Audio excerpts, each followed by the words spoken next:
भारतीय राज्य व्यवस्था जो कि किसी भी प्रतियोगी परीक्षा के लिए अति महत्वपूर्ण विषय है, फिर चाहे वह सिविल सर्विसेज हो या फिर कोई one day exams. UPSC, UPPSC, UP triple SC या other states public service commissions में भी भारतीय संविधान से संबंधित ठीक ठाक प्रश्न पूछे जाते हैं, फिर चाहे वो प्रीलिम्स हो या फिर मेंस हो। मेंस में ज़्यादातर जो सिविल सर्विसेज एग्जाम्स हैं सभी में लेखक क्रिया के तहत प्रश्न पूछे जाते हैं और प्रश्नों के उत्तर आपको लिखने होते हैं, जबकि MCQ that means multiple choice questions ये प्रीलिम्स का व्यू है। ठीक है, तो आज हम भारतीय राज्य व्यवस्था के अनुक्रम को आगे बढ़ाते हुए अपनी जो लेक्चर सीरीज थी अंग्रेजी शासन के विरुद्ध भारतीय स्वतंत्रता आंदोलन के दौरान भारतीय संविधान की नींव, चूंकि हम सभी लोगों को पता है कि जो ये आज का टॉपिक है ये कहीं ना कहीं इतिहास विषय और भारतीय राज्य व्यवस्था दोनों के लिए अति महत्वपूर्ण है। क्यों? क्योंकि यहाँ पर जो हम भारतीय संविधान की बात कर रहे हैं वो ऐतिहासिक रूपरेखा के तहत करेंगे, क्योंकि हमारा जो वर्तमान भारतीय संविधान है वो कहीं ना कहीं अंग्रेजी शासन या यूं कहें ब्रिटिश रूलिंग के दौरान जो भी घटनाएं हुई, जो भी नियम कानून बने, उनसे काफी अधिक प्रभावित है, या यूं कहें कि हमारे जो भारतीय संविधान है इस पर उसकी छाया अति महत्वपूर्ण रूप से पड़ी है। तो अंग्रेजी शासन के विरुद्ध आप सभी लोगों को पता है कि जब से ब्रिटिश लोगों ने भारत पर शासन करना स्टार्ट किया तो उनके विरुद्ध कई प्रकार के आंदोलन चलते रहे, चाहे वो जनजातीय आंदोलन हो, चाहे वह 1857 की क्रांति हो, या किसी भी तरह का आंदोलन हो, वो अंग्रेजों के विरुद्ध हुआ। क्यों? क्योंकि अंग्रेजों की नीतियां यहाँ के शासन के अनुकूल नहीं थी और धीरे धीरे इसी विरोध के तहत भारतीय स्वतंत्रता प्राप्त हुई और इस दौरान ही ब्रिटिश सरकार ने कई तरह के कानून बनाए भारतीयों के लिए, जिससे कि भारतीयों के विरोध को बंद किया जाए, लेकिन अंततः वह सफल नहीं हुए और चूंकि उनका जो मेन उद्देश्य था भारत का आर्थिक शोषण, और यदि वह भारतीयों के हित में ही सारे कार्य करने लगेंगे तो उनके हित नहीं साध्य होंगे और इस कारण अंततः अंग्रेजों को भारत छोड़कर जाना पड़ा। तो आज हम यहाँ पर उन नियम कानूनों को देखेंगे कि जिनको ला करके अंग्रेजों ने लगभग 150 वर्षों तक भारत पर शासन किया। तो अंग्रेजी शासन के विरुद्ध भारतीय स्वतंत्रता आंदोलन के दौरान जो भारतीय संविधान की नींव रखी गई, इसको भी दो भागों में बांट करके हम पढ़ेंगे। आइए देखते हैं वह दो भाग कौन से हैं। पहला जो पार्ट हम पढ़ेंगे वो है कंपनी का शासन, जो कि 1773 से 1858 तक रहा। यहाँ पर कंपनी ही प्रमुख थी। डायरेक्ट यहाँ पर ब्रिटिश सरकार का कोई भी हस्तक्षेप नहीं हुआ करता था और जो शासन चलता था वह कंपनी के नाम पर ही चलता था। दूसरा जो है, जब 1857 में सिपाही विद्रोह या यूं कहें कि प्रथम राष्ट्रीय आंदोलन हुआ या कहें 1857 की क्रांति हुई, उसके पश्चात जो शासन था वह सीधे महारानी विक्टोरिया के अंतर्गत चला गया, जिसको कि हम ताज का शासन नाम से जानते हैं, और ये 1858 से शुरू हुआ और भारतीय स्वतंत्रता मिलने तक 1947 तक अनुक्रम में चलता रहा। तो इन श्रृंखला में हम पहले देखेंगे कि जो हमारा पहला है कंपनी का शासन, उसके तहत क्या क्या घटनाएं हुई। अब एक बात आप लोगों को बता दें कि बहुत ही सीरियस होकर के टाइम लेकर के आप बैठे और कॉपी पेन साथ में भी लेकर के बैठे, जिससे कि आपको कुछ इंपॉर्टेंट चीजें जो माइंड में को क्लिक करती हैं उनको आप नोट भी कर सकें। और इसकी पीडीएफ के लिए नीचे डिस्क्रिप्शन बॉक्स में दिए गए लिंक पर क्लिक करके हमारे टेलीग्राम चैनल को सब्सक्राइब करें, वहां पर पीडीएफ आपको प्रोवाइड होगी। टोटल जितना भी लेक्चर्स है वो आप वहां पर आसानी से प्राप्त कर सकते हैं। तो आइए सबसे पहले हम देखते हैं कंपनी का शासन। अब यहां देखिए कंपनी के शासन में जब हम देखते हैं तो कंपनी के शासन में सबसे पहले 1773 का रेगुलेटिंग एक्ट है। कौन सा है? 1773 का रेगुलेटिंग एक्ट। उसके बाद में 1781 का एक्ट ऑफ सेटलमेंट, फिर है 1784 का पिट्स इंडिया एक्ट और 1786 का अधिनियम, 1793 का चार्टर एक्ट, 1813 का चार्टर एक्ट, 1833 का चार्टर एक्ट और 1853 का चार्टर एक्ट। इस तरह से अगर देखा जाए तो यहाँ पर टोटल 8 ऐसे एक्ट हैं जो कि कंपनी के शासन के अंतर्गत आपको पढ़ने हैं। अब इनमें से एक एक को हम यहाँ पर समझेंगे। जो पहला हमारा जो रेगुलेटिंग एक्ट है 1773 का रेगुलेटिंग एक्ट, ये अति महत्वपूर्ण है। तो सबसे पहले हम इस पर चर्चा करें। हम आपको बता दें कि ये जो कंपनी है, कंपनी लगभग 1600 ईस्वी में बनी और ये लंदन के चंद व्यापारियों द्वारा ईस्ट इंडिया कंपनी ने ब्रिटेन के महारानी एलिजाबेथ, क्या नाम है था, महारानी एलिजाबेथ से शाही चार्टर द्वारा आरंभ में इसे कितने वर्षों के लिए प्राप्त किया था? मात्र 15 वर्षों की अवधि के लिए प्राप्त किया था। और इन 15 वर्षों की अवधि के पश्चात इनको फिर से रिन्यूअल कराना पड़ता था। जिस तरह से आज की प्रक्रिया में आप देखते हैं कि कोई भी जब अधिकार पत्र प्राप्त करते हैं तो उसकी कोई ना कोई क्या होती है? अवधि होती है। इसी प्रकार से 1773 का जो रेगुलेटिंग एक्ट था उसके पहले हमने आपको बताया कि 15 वर्षों के लिए 1600 ईस्वी में क्या हुआ? इन्होंने अपना एक पत्र प्राप्त किया जो कि शाही चार्टर के तहत प्राप्त हुआ और इसके अंतर्गत दक्षिण पूर्व एशिया के कुछ क्षेत्रों में, कौन से? दक्षिण पूर्व, साउथ ईस्ट आप कह सकते हैं, दक्षिण पूर्व के कुछ देशों में इनको इन 15 वर्षों की अवधि के लिए व्यापार करने का एकाधिकार प्राप्त हुआ। एकाधिकार का मतलब हुआ मोनोपोली। दैट मीन्स इस कंपनी की अतिरिक्त दक्षिण पूर्व एशिया और भारत में कोई भी अन्य कंपनी जाकर के व्यापार नहीं कर सकती थी। यही इस कंपनी को क्या था? फायदा था। तो कौन से दो क्षेत्र थे? एक तो इंडिया और दूसरा साउथ ईस्ट एशिया, दक्षिण पूर्व एशिया। अब देखिए यहां पर क्या हुआ। अब इसमें कंपनी के संविधान, उसकी शक्तियां और उसके विशेषाधिकार इसी शाही चार्टर एक्ट में निर्वादित थे। कंपनी जो कि अभी तक इसके कार्य क्या थे? मात्र व्यापारिक कार्यों तक ही सीमित थे। जब इसने 1765 में बंगाल, बिहार और उड़ीसा, किसकी? बंगाल, बिहार और उड़ीसा की दीवानी अर्थात राजस्व एवं दीवानी न्याय के अधिकार प्राप्त कर लिए और भारत में इसके क्षेत्रीय शक्ति बनने की प्रक्रिया क्या हो गई? आरंभ हो गई। 1765 में आप लोगों को याद है कि बक्सर का युद्ध हुआ और बंगाल, बिहार और उड़ीसा की दीवानी कंपनी को प्राप्त हो गई। उसके बाद में क्या हुआ? उसके बाद में इसने अपनी क्षेत्रीय शक्तियां, भारत में अपनी क्षेत्रीय शक्तियां बनानी प्रारंभ कर दी और भारतीय संविधान की नींव जो थी वो इसी ब्रिटिश शासन के दौरान कंपनी द्वारा दिए गए विभिन्न चार्टरों पर आधारित है। जो आज हम अपना संविधान पढ़ते हैं, यह संविधान कहीं ना कहीं इनको प्राप्त चार्टरों पर ही आधारित है, जिनका विवरण यहाँ पर दे रखा गया है। पहला क्या है? 1773 का रेगुलेटिंग एक्ट। तो एक एक करके हम सब पर डिस्कस करेंगे।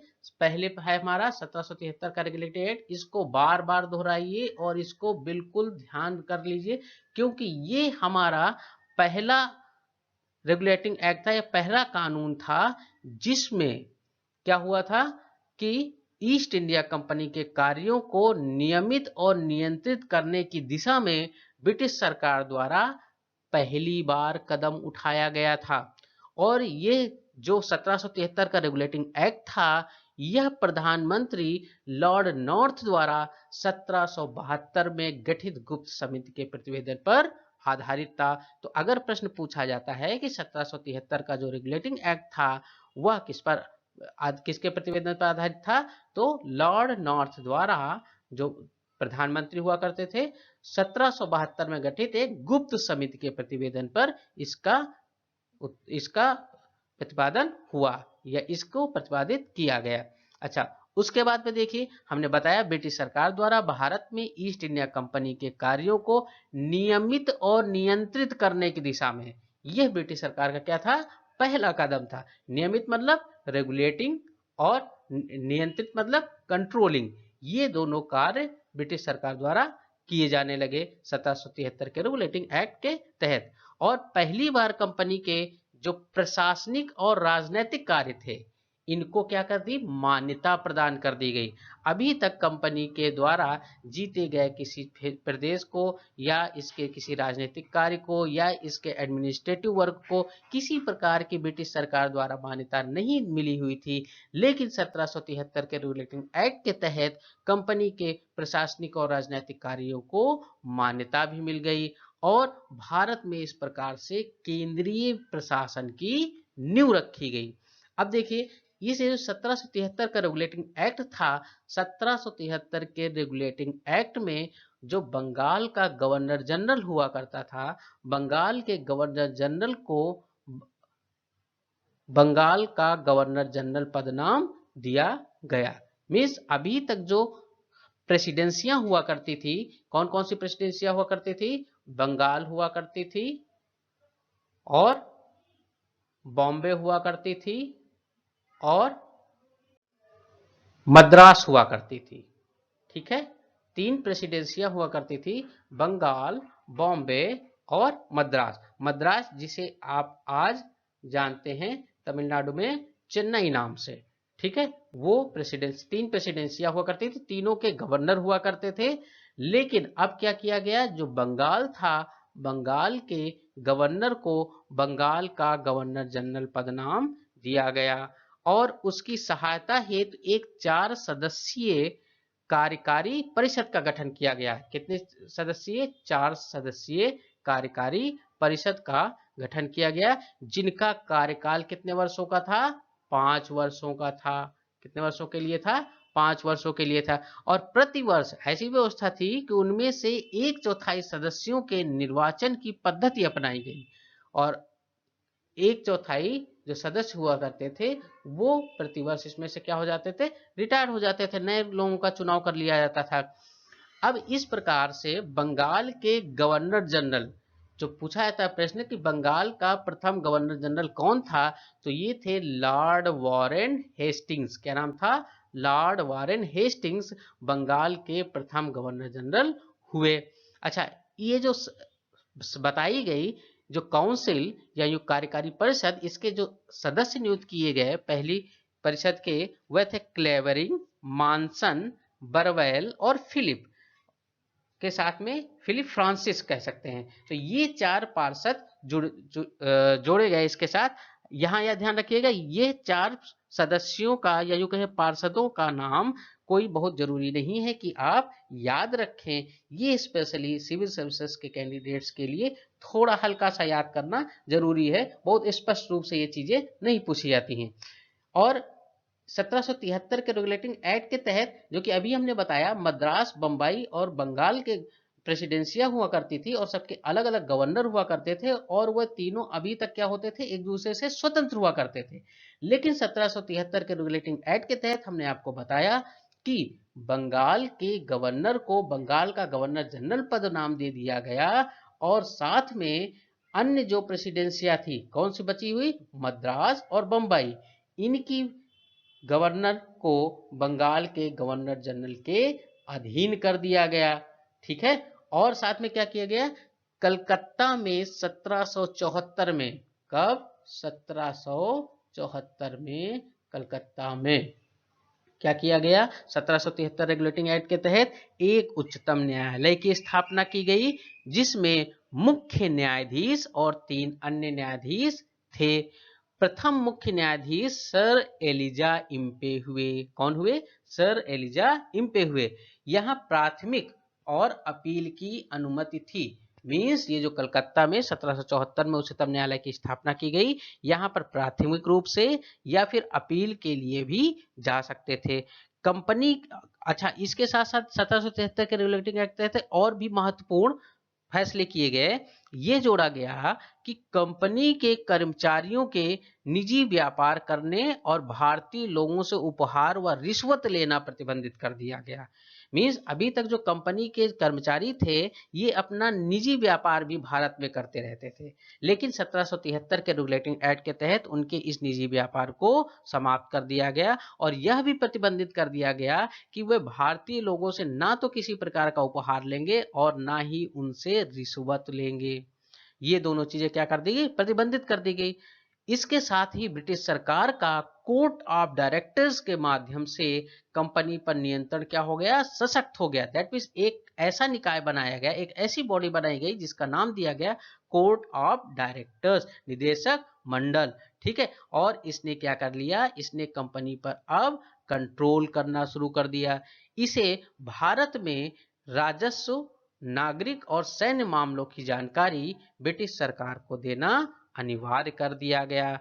अब कंपनी बिल्कुल से मनमाने ढंग से काम नहीं कर सकती थी। क्यों? क्योंकि बोर्ड ऑफ डायरेक्टर्स या यूं कहे कोर्ट ऑफ डायरेक्टर्स का कंट्रोल इस पर हो गया। तो 1773 के रेगुलेटिंग एक्ट में यही चीजें इंपॉर्टेंट थी जो हमने अभी आपके समझ रखी। अच्छा, इसको बहुत ज्यादा लिखने का प्रयत्न ना करिएगा। क्यों? क्योंकि इसकी पीडीएफ है और पीडीएफ आपको नीचे दिए गए डिस्क्रिप्शन बॉक्स में टेलीग्राम के चैनल का लिंक है, वहां ज्वाइन करके आप पीडीएफ आसानी से प्राप्त कर सकते हैं। अच्छा, 1773 के रेगुलेटिंग एक्ट के बाद आया एक एक्ट ऑफ सेटलमेंट जो कि 1781 में आया। ये 1781 में जो एक्ट ऑफ सेटलमेंट है ये कोई बहुत महत्वपूर्ण नहीं है जितना कि 1784 का पिट्स इंडिया एक्ट है। लेकिन ये 1781 का एक्ट ऑफ सेटलमेंट जानना आपके लिए इसलिए अनिवार्य है क्योंकि 1773 के रेगुलेटिंग एक्ट में कुछ कमियां रह गई थी और उन कमियों को ही दूर करने के लिए एक्ट ऑफ सेटलमेंट 1781 का निर्माण किया गया था। और इसके तहत क्या चीजें रखी गई? ब्रिटिश संसद ने एक संशोधित अधिनियम जब 1781 पारित किया, उसी को एक्ट ऑफ सेटलमेंट नाम दिया गया और कंपनी के राजस्व कलेक्टरों एवं कानूनी अधिकारियों, गवर्नर जनरल एवं परिषद के सदस्यों को सरकारी अधिकारियों के रूप में किए गए कार्यों के संबंध में सुप्रीम कोर्ट के कार्यक्षेत्र से मुक्त कर दिया गया। जैसा कि आप जान रहे हैं कि ये जो अधिकारी थे, चाहे राजस्व कलेक्टर हो या कोई कानूनी अधिकारी हो या फिर गवर्नर जनरल हो या फिर परिषद के सदस्य, जो अभी ऊपर 4 सदस्यीय परिषद के बारे में चर्चा की गई है, तो इनको अगर ये अपने सरकारी अधिकारी के रूप में कोई कार्य कर रहे हैं, कोई डिसीजन ले रहे हैं, किसी प्रकार का कार्य इन्होंने सरकारी अधिकारी के पद पर रहते हुए किया है, तो इनको सुप्रीम कोर्ट के कार्यक्षेत्र से मुक्त कर दिया गया है। इन पर किसी भी प्रकार का मुकदमा नहीं किया जा सकता था और कानून बनाने व क्रियान्वयन करते समय ये भी तथ्य रखा गया कि भारतीयों के सामाजिक तथा धार्मिक रीति रिवाजों का सम्मान किए जाने का निर्देश रहे।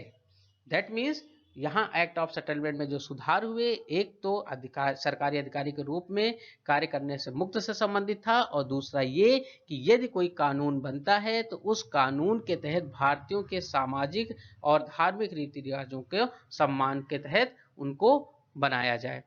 अब आते हैं जो हमारा महत्वपूर्ण एक्ट है 1784 का पिट्स इंडिया एक्ट। यह बहुत ही चर्चित है और यहाँ पर जो प्रधानमंत्री थे पिट्स द यंगर, क्या नाम था? पिट्स द यंगर। इनके द्वारा पहले 1784 के पिट्स इंडिया एक्ट को पारित करने का प्रयत्न किया गया, लेकिन इनकी सरकार गिर गई। लेकिन दोबारा फिर जब ये बहुमत में आए तो इन्होंने फिर से अपना प्रयास किया और यह एक्ट लाए। इसने क्या किया? अब देखिए, पहले वाले जो 1773 के रेगुलेटिंग एक्ट था और ये 1784 का रेगुलेटिंग एक्ट, 1773 के रेगुलेटिंग एक्ट में जो आपको ध्यान रखना है वो आपको ध्यान रखना है बोर्ड ऑफ डायरेक्टर्स, वहां पर कौन सा निकाय बना था, बोर्ड ऑफ डायरेक्टर्स, और यहां पर board of control. 1784 Pitt's India act में क्या आप पढ़ेंगे, बोर्ड ऑफ कंट्रोल। तो ऐसा नहीं कि कोर्ट ऑफ डायरेक्टर्स को समाप्त कर दिया, कोर्ट ऑफ डायरेक्टर्स भी रहा और अब एक नया निकाय बोर्ड ऑफ कंट्रोल बना। देखिए क्या हुआ, जब पिट्स द यंगर द्वारा इस एक्ट को स्थापित किया गया तो इसने क्या किया, कंपनी के राजनैतिक और वाणिज्यिक कार्यों को पृथक कर दिया। अभी इसके पहले आपने जो 1773 का रेगुलेटिंग एक्ट पढ़ा था उसमें आपने ये पढ़ा था कि कंपनी के प्रशासनिक और राजनीतिक कार्यों को ब्रिटिश सरकार द्वारा मान्यता प्रदान की गई। यहाँ पर अब आप ये पढ़ रहे और यहाँ पर आप ये पढ़ रहे हैं कि राजनीतिक और वाणिज्यिक कार्यों को पृथक कर दिया गया। दैट मीन्स अब राजनीतिक कार्य अलग निकाय देखेगी और वाणिज्यिक कार्यों को कंपनी के अलग निकाय देखेगी। और इसके लिए क्या किया गया, निदेशक मंडल जो था, जो अभी ऊपर आपने पढ़ा था कोर्ट ऑफ डायरेक्टर्स, उसे हम हिंदी में निदेशक मंडल कहते हैं। तो निदेशक मंडल को कंपनी के व्यापारिक मामलों के अधीक्षण की अनुमति दे दी गई। जो कोर्ट ऑफ डायरेक्टर्स था वो मात्र व्यापारिक मामलों की अब अध्यक्षता कर सकता था, लेकिन जो राजनीतिक मामले हुआ करते थे उनका प्रबंधन के लिए 6 कमिश्नरों की एक नियंत्रण बोर्ड अर्थात बोर्ड ऑफ कंट्रोल बनाई गई, एक नई निकाय। और इस प्रकार से यहाँ पर डायरकी या यूं कहे द्वैध शासन की व्यवस्था का शुभारंभ किया गया, कंपनी के व्यापारिक कार्यों के लिए अलग और राजनीतिक कार्यों के लिए अलग। और ये जो बोर्ड ऑफ कंट्रोल बनाया गया इसको ये शक्ति थी कि वह ब्रिटिश नियंत्रित भारत, ध्यान दीजिएगा ये पहली बार है जब यहाँ पर ब्रिटिश नियंत्रित भारत की बात की गई। इसके पहले कभी भी ब्रिटिश नियंत्रित भारत या यूं कहे ब्रिटिश आधिपत्य क्षेत्र के रूप में भारत को वर्णित नहीं किया गया था। अब आखिर ये जो बोर्ड ऑफ कंट्रोल बनाया गया इसको शक्तियां क्या प्रदान थी। इस प्रकार से हमने देखा कि यहाँ द्वैध शासन की व्यवस्था का शुभारंभ किया गया और ये जो बोर्ड ऑफ कंट्रोल बनाया गया यह ब्रिटिश नियंत्रित भारत में सभी नागरिक, सैन्य सरकार और राजस्व गतिविधियों का अधीक्षण एवं नियंत्रण करेगा। भारत में गवर्नर जनरल के परिषद की सदस्य संख्या जो 1773 के रेगुलेटिंग एक्ट में आपको याद होगा, वहां पर हमने बताया था गवर्नर जनरल के लिए एक 4 सदस्यीय परिषद होगी। तो यहाँ पर क्या किया गया, भारत में गवर्नर जनरल की परिषद की सदस्य संख्या 4 से घटाकर कितनी कर दी गई, 3 कर दी गई, जिसमें एक स्थान मुख्य सेनापति को दिया गया। भारत में अंग्रेज अधिकारियों के ऊपर मुकदमा चलाने के लिए इंग्लैंड में एक कोर्ट की स्थापना की गई। इसके पहले एक्ट ऑफ सेटलमेंट आपको ध्यान होगा, हमने बताया था कि यदि ये सरकारी अधिकारी के रूप में कार्य करते हैं तो इन पर किसी भी प्रकार का कानूनी कार्रवाई नहीं की जा सकती। उसी के मद्देनजर 1784 के पिट्स इंडिया एक्ट में यह व्यवस्था की गई कि जो भारत में अंग्रेज अधिकारी हैं इनके ऊपर अगर मुकदमा चलाना है तो इंग्लैंड में एक अलग से कोर्ट की स्थापना की जा रही है। भारत में कंपनी के अधीन क्षेत्र को पहली बार ब्रिटिश आधिपत्य का क्षेत्र कहा गया, जैसा कि अभी इसके पहले हमने आपको बताया, और ब्रिटिश सरकार को भारत में कंपनी के कार्यों और इसके प्रशासन पर पूर्ण नियंत्रण प्रदान किया गया है। Is that clear? तो ये था हमारा पूरा 1784 का पिट्स इंडिया एक्ट। अब आते हैं, अगला है 1786 का अधिनियम। 1786 का भी अधिनियम उतना इंपॉर्टेंट नहीं है जितना कि 1793 का चार्टर एक्ट है। 1786 के जो अधिनियम है एक मात्र छोटा सा संशोधन ये किया गया, जो गवर्नर जनरल को मुख्य सेनापति की शक्तियां मिल गई थी, यूं कहें कि इसके पहले जो हमने आपको 1784 के पिट्स इंडिया एक्ट में बताया कि सदस्य संख्या जो पार्षदों की थी वो 4 से घटा करके 3 कर दी गई और साथ में उसमें एक कमिश्नर की बात या यूं कहे मुख्य सेनापति की बात की गई एक स्थान की। अब वही मुख्य सेनापति का जो शक्तियां थी वो यहाँ 1786 के अधिनियम में किसको प्राप्त हो गई, गवर्नर जनरल को प्राप्त हो गई।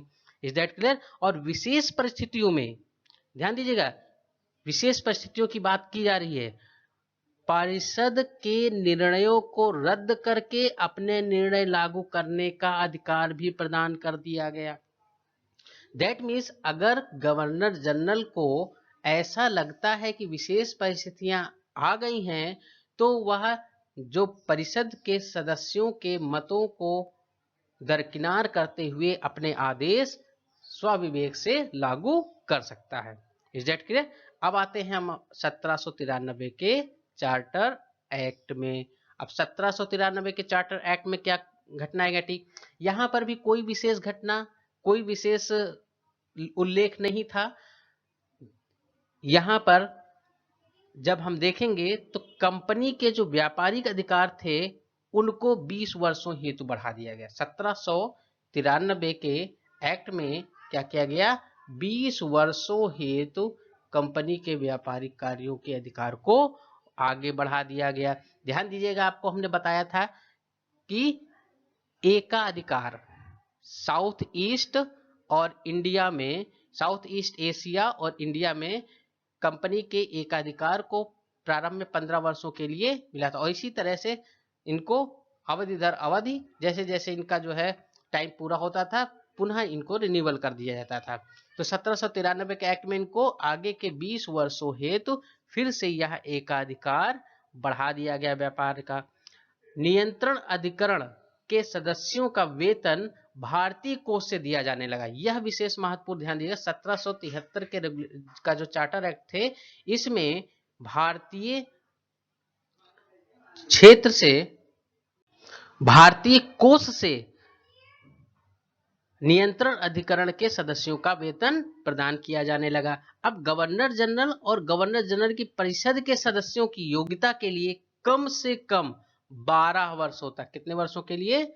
12 वर्षों तक भारत में रहने के अनुभव की शर्त रखी गई। अर्थात यदि कोई ब्रिटिश भारत के गवर्नर जनरल या इसकी परिषद के सदस्य के रूप में निर्वाचित होना चाहता है तो उसको इसके पहले भारत में 12 वर्षों तक रहने का अनुभव रहना चाहिए, ऐसी एक शर्त लगा दी गई।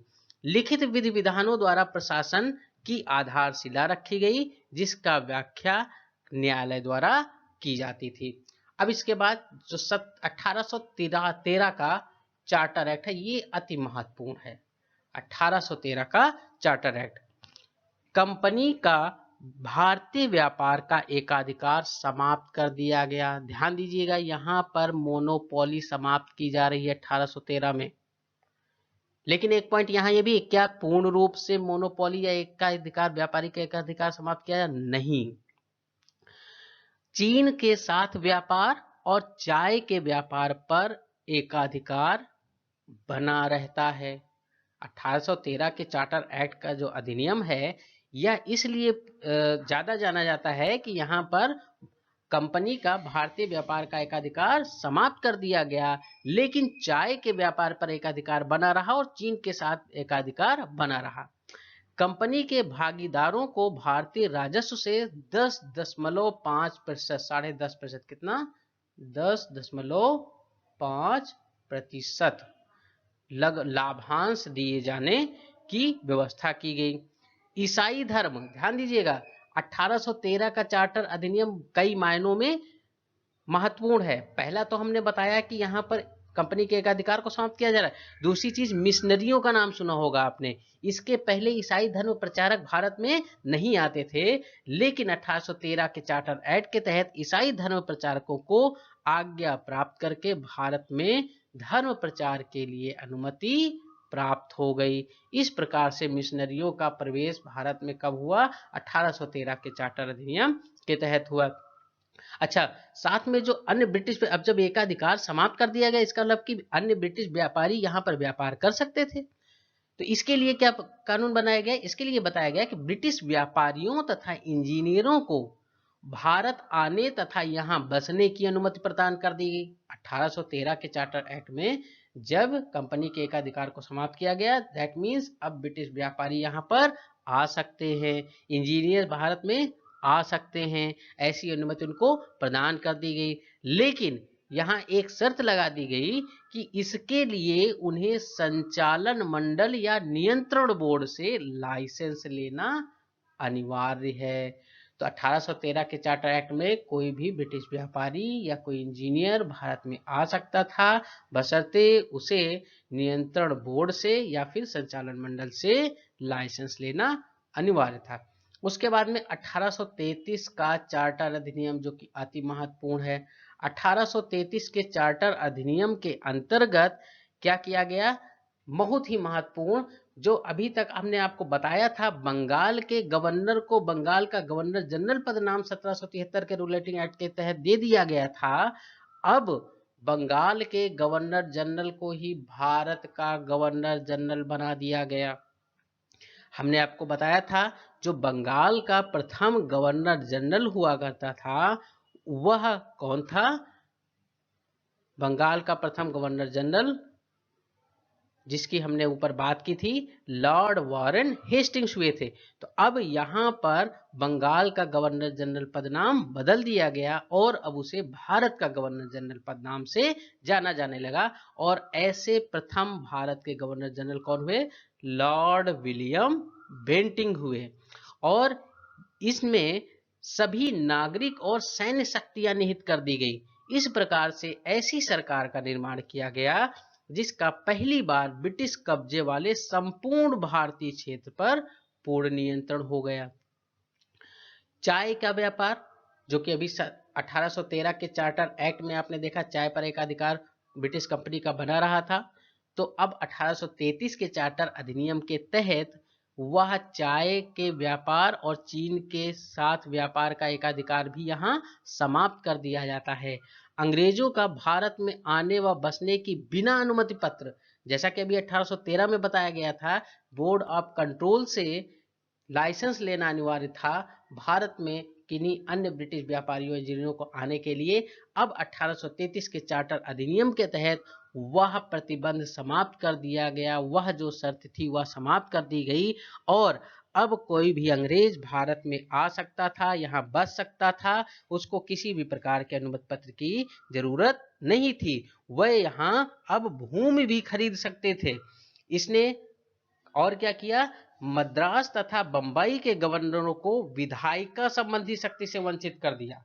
ध्यान दीजिएगा, अभी तक जो अन्य प्रेसिडेंसियां थी मद्रास की और बंबई की, उनकी अपनी विधायिका संबंधी शक्तियां थी, लेकिन 1833 के चार्टर एक्ट तहत उनकी विधायिका शक्तियां क्या कर दी गई, समाप्त कर दी गई और भारत के गवर्नर जनरल को ही संपूर्ण ब्रिटिश भारत में विधायिका के असीमित अधिकार प्रदान कर दिए गए।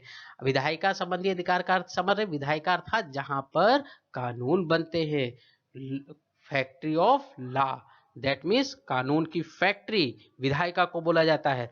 और 1833 के चार्टर एक्ट के तहत मद्रास और मुंबई प्रेसिडेंसियों की विधायिका को समाप्त कर करके टोटल विधायिक अधिकार भारत के गवर्नर को प्रदान कर दिए गए, भारत के गवर्नर जनरल को प्रदान कर दिए गए। अब देखिए साथ में कंपनी के जो व्यापारिक निकाय के रूप में की जाने वाली गतिविधियां थी उनको समाप्त कर दिया गया। अब यह प्रशासनिक निकाय बन गया।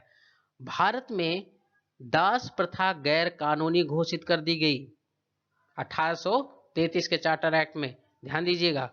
और 1843 में 1843 में इसका उन्मूलन कर दिया गया। कब किया गया, 1843 में दास प्रथा का उन्मूलन कर दिया गया। सिविल सेवकों के, ध्यान दीजिएगा, सिविल सेवकों के चयन हेतु खुली प्रतियोगिता शुरू करने का प्रयास भी प्रथम प्रयास 1833 के चार्टर एक्ट में किया गया था, लेकिन कोर्ट ऑफ डायरेक्टर्स ने यहां पर विरोध किया और इस कारण सिविल सेवकों के लिए खुली प्रतियोगिता का शुभारंभ के प्रावधान को यहीं पर समाप्त कर दिया गया। अब देखिए जो आगे की बात थी 1853 का चार्टर एक्ट। 1853 का चार्टर एक्ट अपने आप में बहुत महत्वपूर्ण है क्योंकि हमें पता है इसके बाद कोई भी चार्टर एक्ट नहीं आया और 1857 में क्रांति हो गई। 1857 की क्रांति हुई और तब जाकर के कंपनी के शासन समाप्त करके ब्रिटिश ताज के अंतर्गत भारत के शासन को चलाया जाने लगा। तो सबसे पहले हम देखते हैं 1853 के चार्टर एक्ट में क्या किया गया। यहाँ पहली बार गवर्नर जनरल की परिषद के विधायी और प्रशासनिक कार्यों को अलग कर दिया गया। अभी देखिए व्यापार से तो कोई मतलब ही नहीं रहा, इसके पहले तक व्यापारिक और प्रशासनिक राजनीतिक कार्य अलग थे। अब यहाँ पर विधायी और प्रशासनिक कार्य, विधायी का मतलब जहां कानून बनेगा, प्रशासनिक का मतलब जो उसको क्रियान्वयन करेगा। तो 1853 के चार्टर एक्ट के तहत विधायी और प्रशासनिक कार्यों को पृथक कर दिया गया और इसके लिए परिषद में 6 नए पार्षद जोड़े गए। ध्यान दीजिएगा, अभी इसके पहले परिषद में कितने थे? 1773 के रेगुलेटरी एक्ट के तहत 4 सदस्य हुआ करते थे। उसके बाद में जब पिट्स इंडिया एक्ट आया तो वहां पर 1 सदस्य को कम करके 3 सदस्य रह गए। लेकिन अब जो है क्या किया गया, यहाँ 6 नए पार्षद जोड़े गए और इन्हें क्या कहा गया? विधान पार्षद कहा गया।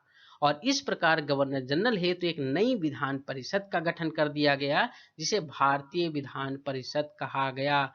ध्यान दीजिएगा, यहीं से भारतीय विधान परिषद का कंसेप्ट शुरू होता है और इस प्रकार से जो प्रक्रियाएं इसमें अपनाई गई वो ठीक उसी प्रकार की थी जैसे ब्रिटिश संसद में अपनाई जाती थी। इसने सिविल सेवकों की भर्ती, सिविल सेवकों के लिए खुली प्रतियोगिता का शुभारंभ 1833 में प्रयास किया गया, लेकिन वहां पर अभी हमने आपको बताया कि बोर्ड ऑफ डायरेक्टर्स के कारण उसे वहां समाप्त कर दिया गया था। लेकिन 1853 के चार्टर एक्ट में सिविल सेवकों की भर्ती एवं चयन हेतु खुली प्रतियोगिता व्यवस्था का शुभारंभ किया गया और इसके लिए 1854 में, कब? 1854 में एक समिति बनाई गई जिसको आप सभी लोग नाम जानते होंगे, मैकाले समिति। ठीक है, कंपनी के शासन को विस्तारित करके भारतीय क्षेत्र को इंग्लैंड राजशाही के विश्वास के तहत कब्जे में रखने का अधिकार तो दे दिया गया। कंपनी के शासन को विस्तारित किया गया और भारतीय क्षेत्र जो था उसको इंग्लैंड राजशाही के विश्वास के तहत कब्जे में रखने का अधिकार तो दे दिया गया कंपनी को। लेकिन चूंकि इसके पहले के अधिनियमों के विपरीत यहाँ पर एक बात में अंतर ये था कि अब यह कितनी अवधि तक रहेगा इसका कोई भी निश्चित समय निर्धारित नहीं किया गया। अर्थात जो संसद थी, जो ब्रिटिश संसद थी, उसके द्वारा कंपनी के शासन को कभी भी समाप्त किया जा सकता था और पहली बार भारतीय केंद्रीय विधान परिषद में स्थानीय प्रतिनिधित्व भी प्रारंभ किया गया। गवर्नर जनरल की परिषद में जो 6 नए सदस्यों की बात अभी की गई थी, उनमें से 4 बंगाल, मद्रास, बंबई और आगरा की स्थानीय प्रांतीय सरकारों द्वारा चुने जाने थे। तो ये हो गया टोटल हमारा कंपनी का शासन। इस पूरे लेक्चर को बार बार आप रिप्ले करके सुनिए, हर एक चीज को कवर करने का प्रयास किया गया है और उम्मीद की जाती है कि इसके बाहर परीक्षा में नहीं पूछा जाएगा। पीडीएफ के लिए डिस्क्रिप्शन बॉक्स में दिए गए जो हमारा टेलीग्राम चैनल है उसको जरूर ज्वाइन करिए और वहां से पीडीएफ प्राप्त करिए। अब आइए देखते हैं ताज के शासन में क्या होता है।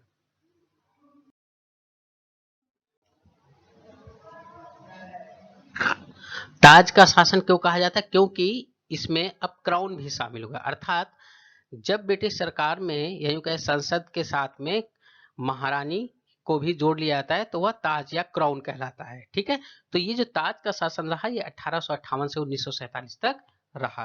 क्रमवार इसको हम आगे देखते हैं।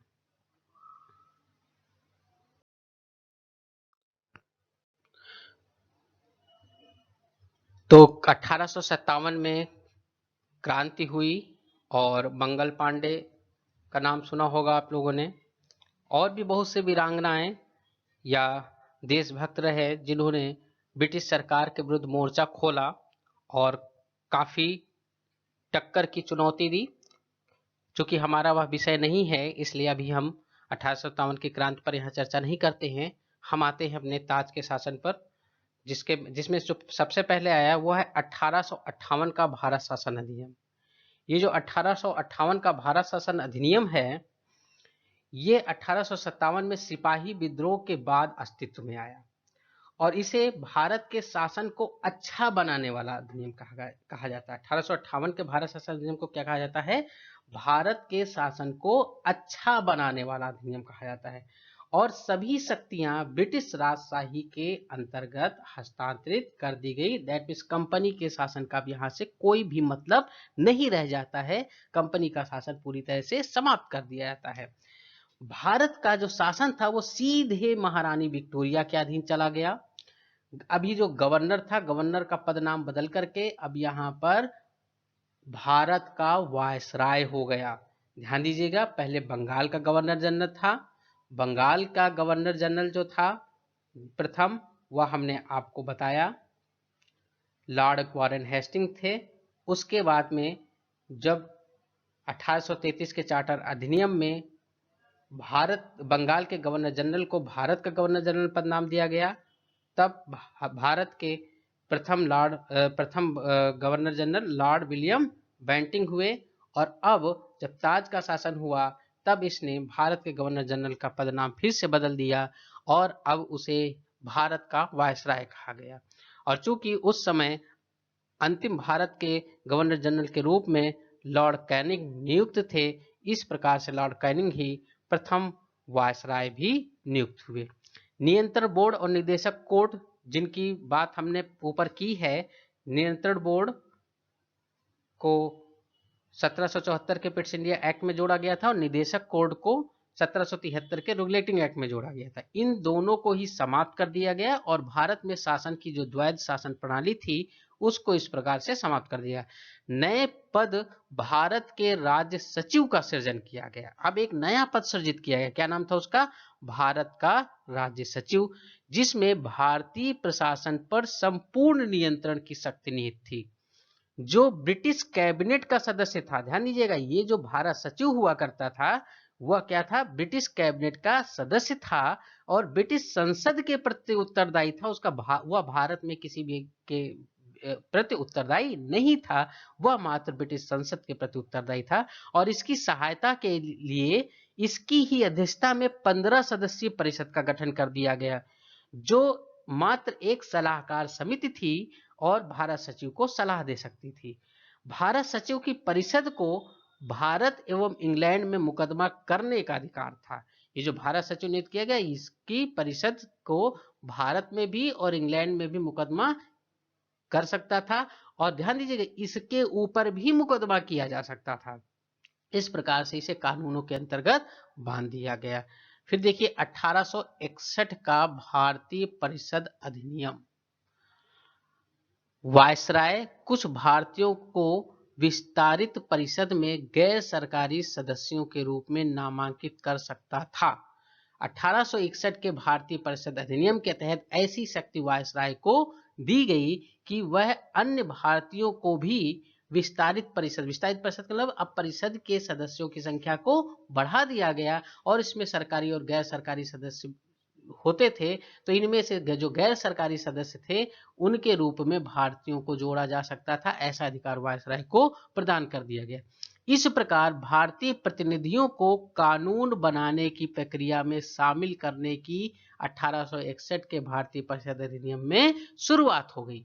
1862 में लॉर्ड कैनिंग ने 3 भारतीयों को, कौन कौन? राजा सरदेव नारायण सिंह ऑफ बनारस, जो कि जनवरी 1862 से 1866 1866 फ्रॉम 1862 टू 1866 तक सदस्य रहे, और दूसरे नरेंद्र सिंह महाराजा पटियाला, ये कब से कब तक रहे? 1862 से 1864, 1862 से 1864 तक। और दिनकर राव, जो कि जनवरी 1862 से 1864 को विधान परिषद में नामांकित किए गए वायसराय के द्वारा। मद्रास और बंबई प्रेसिडेंसियों को विधायी शक्तियां 1861 के भारतीय परिषद अधिनियम में पुनः प्रदान कर दी गई और इस प्रकार से विकेंद्रीकरण की प्रक्रिया की शुरुआत हुई। विकेंद्रीय मतलब डिसेंट्रलाइजेशन का प्रोसेस यहाँ पर शुरुआत कर दिया गया और 1937 तक आते आते लगभग सभी प्रांतों को संपूर्ण आंतरिक स्वायत्तता प्राप्त हो गई। इनमें बंगाल, उत्तर पश्चिम सीमा प्रांत और पंजाब में क्रमशः 1862 या यूं कहें बंगाल को 1862 में, उत्तर पश्चिम सीमा प्रांत को 1866 में 1866 और पंजाब को 1897 में अपनी विधान परिषदों को गठन करने का अधिकार प्रदान कर दिया गया। इसने क्या किया? लॉर्ड कैनिंग द्वारा जो 1862 में प्रारंभ की गई एक पोर्टफोलियो प्रणाली थी, ये परीक्षाओं की दृष्टि से बहुत महत्वपूर्ण है। पोर्टफोलियो प्रणाली क्या, उसको क्या कर दिया? मान्यता प्रदान कर दिया। 1861 के भारतीय परिषद अधिनियम ने लॉर्ड कैनिंग द्वारा 1862 में शुरू की गई पोर्टफोलियो प्रणाली को मान्यता प्रदान कर दी। और ये पोर्टफोलियो प्रणाली क्या थी? इसके अंतर्गत वायसराय, ध्यान से सुनिएगा, ये परीक्षाओं में काफी पूछा जाता है, ये पोर्टफोलियो के अंतर्गत वायसराय की परिषद का एक सदस्य एक या अधिक सरकारी विभागों का भी प्रभारी बनाया जा सकता था। दैट मीन्स उसको चार्ज किसी अन्य विभाग का भी दिया जा सकता था। यही हमारी पोर्टफोलियो प्रणाली थी और उसे इस विभाग में काउंसिल की ओर से अंतिम आदेश पारित करने का अधिकार भी प्रदान कर दिया गया। 1861 अधिनियम ने वायसराय को आपातकाल के बिना काउंसिल की संस्तुति के अध्यादेश जारी करने हेतु अधिकृत कर दिया। मीन्स जब आपातकाल की स्थिति होगी तो बिना काउंसिल की अनुमति के ही, दैट मीन्स परिषद से कोई मतलब नहीं है, वायसराय अपने अध्यादेश जारी कर सकता है। ऐसा अधिकार उसे प्रदान कर किया गया, जैसा कि आज की तारीख में आप राज्यपाल और राष्ट्रपति के दृष्टिकोण से समझ सकते हैं, जिसकी अवधि यहां पर मात्र 6 माह निर्धारित थी। ठीक है, तो ये हो गया 1861 का भारतीय परिषद अधिनियम। अब आते हैं 1892 का भारतीय परिषद अधिनियम। 1892 का जो भारतीय परिषद अधिनियम था, इसने क्या किया, केंद्रीय और प्रांतीय जो विधान परिषदें थी, अभी 1861 के अधिनियम में हमने बताया ना कि मद्रास और बॉम्बे को भी अपनी विधान परिषदें पुनः स्थापित करने का अधिकार दे दिया गया और धीरे धीरे लगभग सभी प्रांतों को अपनी विधान परिषदें बन गई। ठीक है, तो इस प्रकार से जो परिषदें बनी उनमें जो केंद्र की थी उसे केंद्रीय और प्रांतों की प्रांतीय विधान परिषद कहा गया। दोनों में ही सरकारी और गैर सरकारी सदस्य हुआ करते थे। हालांकि अभी तक क्या था कि केंद्रीय और प्रांतीय विधान परिषदों में सरकारी सदस्यों की ही संख्या ज्यादा होती थी, लेकिन 1892 के भारतीय परिषद अधिनियम में केंद्रीय और प्रांतीय विधान परिषदों में गैर सरकारी सदस्यों की संख्या बढ़ाई गई, परंतु बहुमत सरकारी सदस्यों का ही रहा। यहाँ पर भी अभी बहुमत सरकारी सदस्यों का ही रहेगा। दैट मीन्स गैर सरकारी सदस्यों की संख्या इतनी नहीं होगी कि वह सरकारी सदस्यों की तुलना में अधिक हो जाए। साथ में विधान परिषदों के कार्यों में वृद्धि कर दी गई और उन्हें बजट पर बहस करने का अधिकार प्रदान किया गया। बजट पर बहस कर सकते, ध्यान दीजिएगा, मात्र बहस कर सकते थे, उसमें कोई भी सुधार नहीं ला सकते थे और कार्यपालिका के प्रश्नों का उत्तर देने के लिए अधिकृत थे। दैट मीन्स अगर एग्जीक्यूटिव या कार्यपालिका कोई प्रश्न पूछती है तो उसका उत्तर देने के लिए भी विधान परिषदों को अधिकार प्रदान कर दिया गया। लेकिन ध्यान दीजिएगा, यहाँ पर पूरक प्रश्न नहीं पूछा जा सकता था। प्रांतीय विधान परिषदों में गवर्नर को जिला परिषद, नगर पालिका, विश्वविद्यालय, व्यापार संघ, जमींदारों और चैम्बर ऑफ कॉमर्स की सिफारिश पर गैर सरकारी सदस्यों को नियुक्त करने की शक्ति थी। फिर से ध्यान दीजिएगा, जो प्रांतीय विधान परिषदें थी उनमें गवर्नर को जिला परिषद, नगर पालिका, विश्वविद्यालय, व्यापार संघ, जमींदारों और चैम्बर ऑफ कॉमर्स की सिफारिशों पर गैर सरकारी सदस्यों को नियुक्त करने की शक्ति प्रदान की। केंद्रीय विधान परिषद और बंगाल चैम्बर ऑफ कॉमर्स में गैर सरकारी सदस्यों के नामांकन के लिए वायसराय को विशेष शक्तियों का प्रावधान किया गया। अच्छा, इसके अतिरिक्त और क्या किया गया, 1892 के भारतीय परिषद अधिनियम में केंद्रीय और प्रांतीय विधान परिषदों में गैर सरकारी सदस्यों की नियुक्ति हेतु एक सीमित और परोक्ष रूप से चुनाव का प्रावधान भी किया गया। लेकिन ध्यान दीजिएगा, यहाँ चुनाव शब्द का कोई भी उल्लेख अधिनियम में नहीं किया गया था। ये हो गया आपका 1892 का भारतीय परिषद अधिनियम। अब देखते हैं 1909 का भारतीय परिषद अधिनियम, जो कि बहुत ही चर्चित है। और 1909 का ये जो भारतीय परिषद अधिनियम है, इसे मार्ले मिंटो सुधार के नाम से भी जाना जाता है। किस नाम से जाता है, मार्ले मिंटो सुधार। क्यों, क्योंकि जो मिंटो थे भारत में वायसराय थे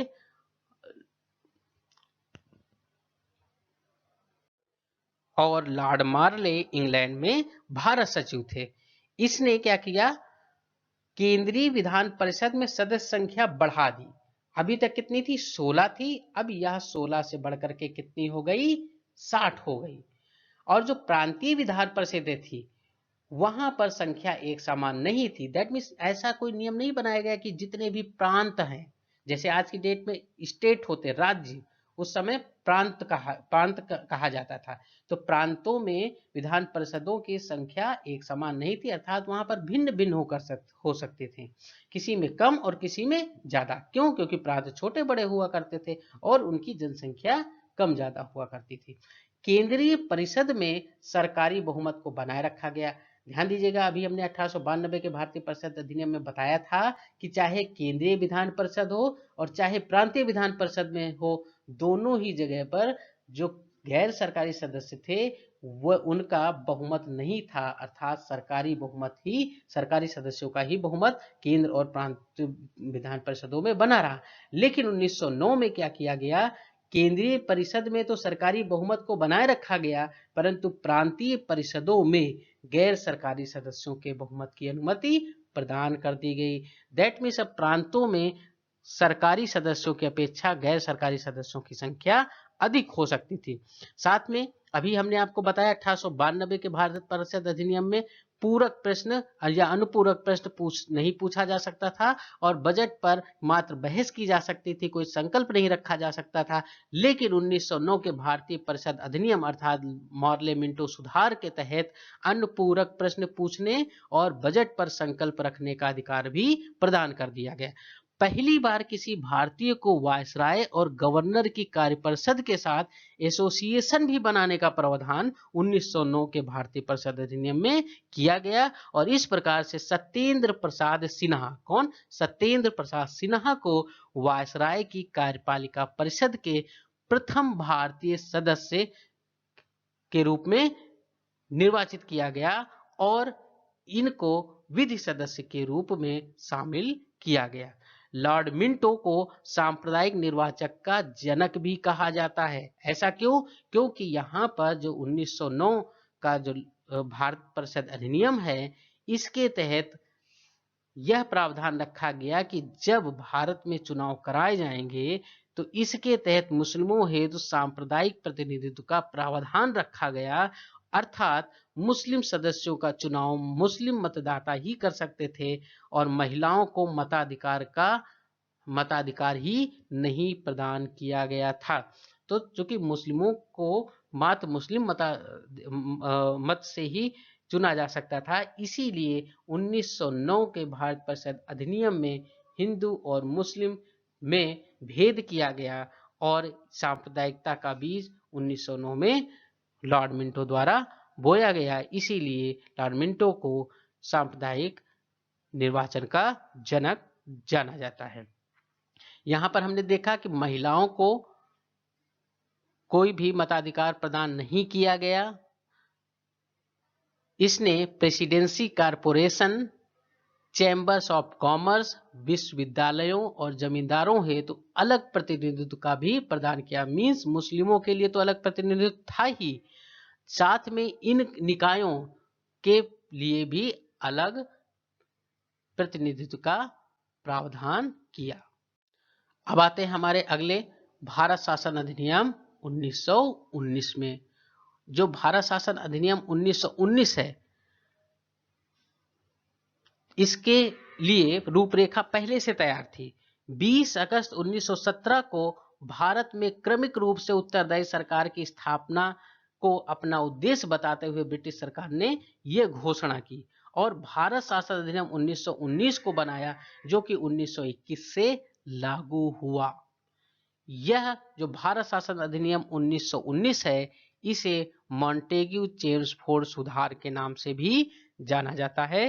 क्यों? क्योंकि मॉन्टेग्यू उस समय भारत सचिव हुआ करते थे और चेम्सफोर्ड भारत के गवर्नर के रूप में कार्यरत थे। केंद्रीय और प्रांतीय जो सूचियां थी, इनको पृथक करके राज्यों पर केंद्रीय नियंत्रण कम कर दिया गया। अभी तक क्या था, जो सूची थी वो एक ही थी, अब केंद्रीय और प्रांतीय सूचियों को अलग कर दिया गया। दैट मीन्स प्रांतों को जो जिन विषयों पर अधिकार है उनकी लिस्ट अलग बना दी गई और इससे ये हुआ कि केंद्रीय नियंत्रण जो प्रांतों पर अभी अधिक हुआ करता था वह कहीं ना कहीं कम हुआ। जिन्हें अपनी सूचियों के विषयों पर विधान बनाने का अधिकार प्रदान कर दिया गया और प्रांतीय विषयों का हस्तांतरित और आरक्षित विषयों पर गवर्नर कार्यपालिका परिषद की सहायता से शासन करता था। क्या अर्थ हुआ इसका? अर्थात जो प्रांतीय विषय थे इनमें भी जो डिवाइडेशन किया गया, हस्तांतरित और आरक्षित विषय। जो हस्तांतरित विषय थे उन पर गवर्नर का डायरेक्ट शासन हुआ करता था और जो आरक्षित विषय थे उनमें गवर्नर कार्यपालिका परिषद की सहायता से शासन करता था, जो विधान परिषद के प्रति उत्तरदायी नहीं थे। इस प्रकार से द्वैध शासन व्यवस्था इसे नाम दिया गया। ये जो द्वैध शासन व्यवस्था है ये डायरकी, जो कि एक यूनानी शब्द है, वहां से लिया गया है। और इस प्रकार से द्विसदनीय व्यवस्था और प्रत्यक्ष निर्वाचन की व्यवस्था प्रारंभ की गई और राज्यसभा व लोकसभा का गठन किया गया। ध्यान दीजिएगा, भारत शासन अधिनियम 1919 के तहत ही राज्यसभा और लोकसभा का गठन किया गया। वायसराय की कार्यकारी परिषद के जो 6 सदस्य थे उनमें से कमांडर इन चीफ को छोड़कर 3 सदस्यों का भारतीय होना अनिवार्य कर दिया गया। ये पॉइंट नोट कर लीजिएगा। साथ में सांप्रदायिक आधार पर, अभी जो कि 1909 का भारतीय परिषद अधिनियम में आपने देखा मुस्लिमों को मुस्लिम ही वोट दे सकते थे और सामुदायिकता का बीज बोया गया। भारत शासन अधिनियम 1919 में एक कदम और उससे आगे बढ़े और इसमें क्या किया गया कि सांप्रदायिक आधार पर सिखों को, भारतीय ईसाइयों को, आंग्ल भारतीयों को और यूरोपियों के लिए भी पृथक निर्वाचकों के सिद्धांत को विस्तारित कर दिया गया। संपत्ति, कर या शिक्षा के आधार पर ही सीमित संख्या में लोगों को मताधिकार दिया गया। स्त्रियों को मताधिकार दे दिया गया भारत शासन अधिनियम 1919 के तहत, जो कि 1909 में इन्हें ऐसा मताधिकार नहीं प्राप्त था। लेकिन परिषदों की सदस्य नहीं बन सकती थी, महिला कोई भी परिषदों की सदस्य नहीं बन सकती थी, मात्र मत देने का अधिकार ही 1909 भारत शासन अधिनियम में प्रदान किया गया। भारत में उच्चायुक्त के कार्यालय का सृजन किया गया और भारत सचिव के कुछ कार्यों को इसे हस्तांतरित कर दिया गया। 1926 में, ये इंपॉर्टेंट पॉइंट है, 1926 में सिविल सेवकों की भर्ती हेतु केंद्रीय लोक सेवा आयोग का गठन किया गया। पहली बार केंद्रीय बजट को राज्यों के बजट से अलग कर दिया गया तथा राज्य विधानसभाओं को अपना बजट बनाने हेतु अधिकृत कर दिया गया। साथ में एक वैधानिक आयोग का गठन किया गया जिसका कार्य 10 वर्ष बाद जांच करके अपनी रिपोर्ट प्रस्तुत करना था। अब देखिए 10 वर्ष के पश्चात जब रिपोर्ट प्रदान की गई तब हमारा भारत शासन अधिनियम 1935 अस्तित्व में आया। ठीक है, और जो कि 10 वर्ष का समय दे रखा था वो कहीं ना कहीं कम ही रहा और साइमन कमीशन के बारे में आगे चर्चा करते हैं। जैसा कि अभी बताया कि 10 वर्षों में अपनी रिपोर्ट प्रस्तुत करने के लिए एक वैधानिक आयोग का गठन भारत शासन अधिनियम 1919 के तहत किया गया था, लेकिन निर्धारित समय से 2 वर्ष पूर्व ही नवंबर 1927 में नए संविधान में भारत की स्थिति का पता लगाने हेतु ब्रिटिश सरकार ने सर जॉन साइमन के नेतृत्व में 7 सदस्यीय वैधानिक आयोग साइमन कमीशन, जिसे कहा जाता है, के गठन की घोषणा की। इसके सभी सदस्य ब्रिटिश थे।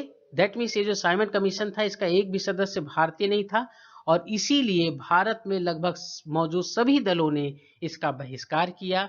इसने 1930 में अपनी रिपोर्ट में द्वैध शासन प्रणाली, राज्यों में सरकारों का विस्तार, ब्रिटिश भारत में संघ की स्थापना और सांप्रदायिक निर्वाचन व्यवस्था को जारी रखने आदि संबंधित सिफारिशें प्रस्तुत की।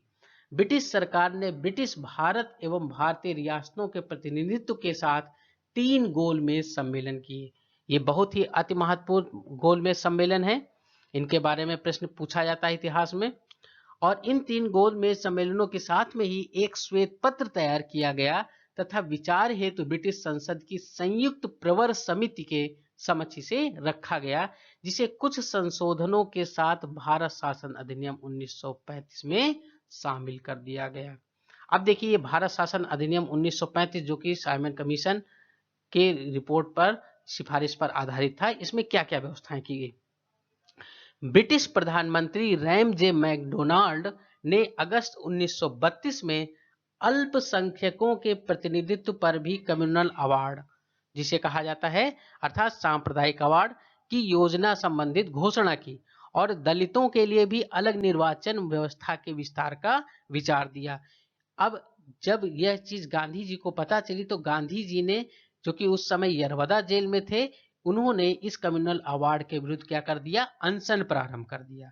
उनका कहना यह था कि हिंदू और मुस्लिमों में ये जो भी धर्म के नाम पर या सिखों में जो भी सांप्रदायिक भेदभाव किया गया है, तो इससे अगर दलितों को भी इसी प्रकार से शामिल कर लिया जाएगा तो दलित तो हिंदू हैं और इस आधार पर उन्हें अलग सांप्रदायिकता नहीं प्रदान करनी चाहिए, क्योंकि इससे दलितों का ही नुकसान होगा। और उन्होंने यरवदा जेल में अनशन प्रारंभ कर दिया। इसके फलस्वरूप कांग्रेस व दलित नेताओं के मध्य एक समझौता हुआ जो कि पूना समझौता के नाम से जाना जाता है। और पूना समझौता आप लोग जान रहे हैं कि डॉक्टर भीमराव अंबेडकर और गांधी जी से संबंधित इसमें कुछ समझौते किए गए और ये जो दलितों के लिए अलग सांप्रदायिक चुनाव था, इसको अस्वीकार कर दिया गया और इसके बदले में दलितों हेतु निर्वाचन में स्थान आरक्षित कर दिए गए। साइमन कमीशन के बाद कुछ ऐसी घटनाएं और घटी जो 1935 के अधिनियम के आधार बनी। इनमें मोतीलाल नेहरू की अध्यक्षता में गठित कमेटी जो 10 अगस्त 1928 को हुई, जिन्ना द्वारा 14 सूत्रीय कार्यक्रम पेश करना, 29 मार्च 1929 को जो घटना घटी, 1930, 31 और 32 द्वारा श्वेत पत्र का प्रस्तुतिकरण, ये सभी कारण बने जो भारत शासन अधिनियम 1935 अस्तित्व में आया। तो 1935 की जो रूपरेखा बनी यह आप लोगों को समझ में आ गई होगी। अब देखते हैं ये भारत शासन अधिनियम 1935 में क्या क्या व्यवस्था रखी गई। इसमें सबसे पहली चीज तो ये कहा गया कि जो भारत शासन अधिनियम 1935 थी, इसमें कुल 14 भाग, 321 धाराएं और 10 अनुसूचियां रखी गई। कितने पार्ट? 14 पार्ट, 321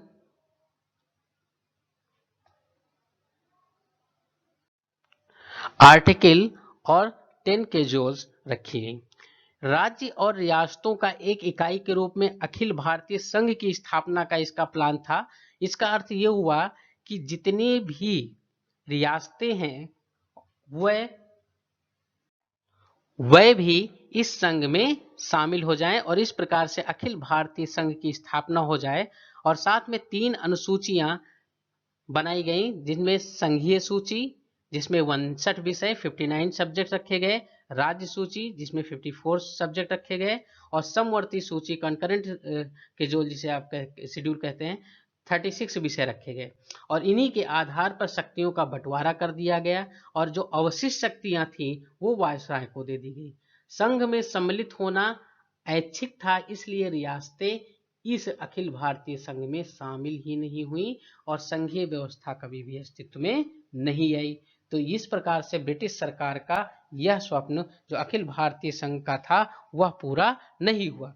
और 1935 के भारत शासन अधिनियम में क्या व्यवस्थाएं की गई?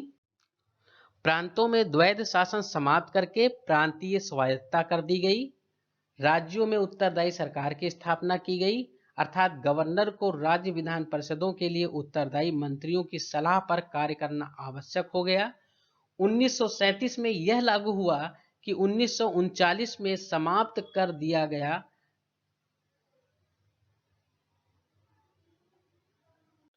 अर्थात भारत शासन अधिनियम 1937 में लागू हुआ और 1939 में ही उसे समाप्त कर दिया। दैट मीन्स ये बहुत ही लॉन्ग पीरियड नहीं चला। केंद्र में द्वैध शासन प्रणाली का शुभारंभ तो किया गया और साथ में संघीय विषयों को स्थानांतरित एवं आरक्षित विषयों में विभक्त किया गया जो कभी भी लागू नहीं हो सका। 11 राज्यों में से 6, वह 6 कौन से थे? बंगाल, बिहार, संयुक्त प्रांत, बंबई और मद्रास, असम में द्विसदनीय व्यवस्था रखी गई। द्विसदनीय व्यवस्था का मतलब विधान परिषद और विधानसभा दलित जातियों, महिलाओं और मजदूर वर्ग हेतु अलग से निर्वाचन व्यवस्था करके सांप्रदायिक प्रतिनिधित्व की व्यवस्था को यहाँ पर विस्तार देने का प्रयास किया गया। और 1858 द्वारा जो स्थापित भारत में परिषद थी या भारत परिषद थी, उसको समाप्त घोषित कर दिया गया। 10% जनसंख्या को मताधिकार मिला। देश की मुद्रा और साख पर नियंत्रण हेतु भारतीय रिजर्व बैंक की स्थापना की गई। संघीय लोक सेवा आयोग के साथ प्रांतीय सेवा आयोग और 2 या अधिक राज्यों हेतु संयुक्त सेवा आयोग की स्थापना भी की गई। 1937 में संघीय न्यायालय की स्थापना हुई। यह प्रश्न कई बार पूछा जा चुका है। भारतीय इस प्रकार से भारत शासन अधिनियम 1935 में ये महत्वपूर्ण चीजें आप लोगों को परीक्षा के दृष्टिकोण से ध्यान रखनी है। अब आते हैं भारतीय स्वतंत्रता अधिनियम 1947 पर। ब्रिटिश प्रधानमंत्री क्लीमेंट एटली ने क्या किया? 20 फरवरी 1947 को घोषणा की कि 30 जून 1947 को भारत में ब्रिटिश शासन समाप्त हो जाएगा और सत्ता उत्तरदायी हाथों में सौंप दी जाएगी। परंतु मुस्लिम लीग ने आंदोलन करके भारत के विभाजन की बात की। अब यहाँ पर ध्यान समझिएगा कि ब्रिटिश प्रधानमंत्री क्लीमेंट एटली ने तो 20 फरवरी 1947 को घोषणा कर दी कि 30 जून 1947 को भारत को स्वतंत्रता प्रदान कर दी जाएगी और जो अधिकार हैं, जो शासन सत्ता है, वह उत्तरदायी हाथों में सौंप दी जाएगी। लेकिन यह सुनते ही जो मुस्लिम लीग थी उसने अपना आलाप चालू किया और उसने आंदोलन करना चालू किया और कहा कि ऐसी स्वतंत्रता से पहले ही भारत का 2 भागों में विभाजन कर दिया जाए। और इसके परिप्रेक्ष्य में 3 जून 1947 को ब्रिटिश सरकार ने कहा कि कैबिनेट मिशन द्वारा 1946 में गठित संविधान सभा द्वारा बनाया गया संविधान उन क्षेत्रों में लागू नहीं होगा जो इसे स्वीकार नहीं करेंगे। और वायसराय लॉर्ड माउंटबेटन ने विभाजन की योजना पेश की, जिसे कांग्रेस व मुस्लिम लीग ने दोनों ने ही स्वीकार कर ली। अब यहाँ जो प्रश्न पूछा जाता वो ये कि जो संविधान सभा गठित की गई वह किसके अंतर्गत गठित की गई? तो कैबिनेट मिशन द्वारा 1946 में संविधान सभा का गठन किया गया था। यह चीज आप ध्यान रखिएगा। वायसराय लॉर्ड माउंटबेटन ने विभाजन की योजना पेश की और कांग्रेस और मुस्लिम लीग दोनों लोगों ने क्या कर लिया? उसको स्वीकार कर लिया। अब आगे देखिए, भारत में ब्रिटिश राज समाप्त करके 15 अगस्त 1947 को इसे स्वतंत्र और संप्रभु राष्ट्र घोषित किया गया। इसने वायसराय का पद समाप्त कर दिया। दोनों डोमिनियन राज्यों में गवर्नर जनरल पद का सृजन किया गया। ब्रिटेन में भारत सचिव का पद समाप्त कर दिया गया। शाही उपाधि से भारत का सम्राट शब्द भी समाप्त कर दिया गया। और इस प्रकार 15 अगस्त 1947 से भारत एक स्वतंत्र राष्ट्र बन गया। आगे क्या होता है, कैसे संविधान का निर्माण होता है, संविधान निर्माण के तहत जब अंग्रेज भारत से चले गए उस दौरान भारत का शासन कैसे चला, इन सब के बारे में चर्चा हम अगले लेक्चर में करेंगे। धन्यवाद।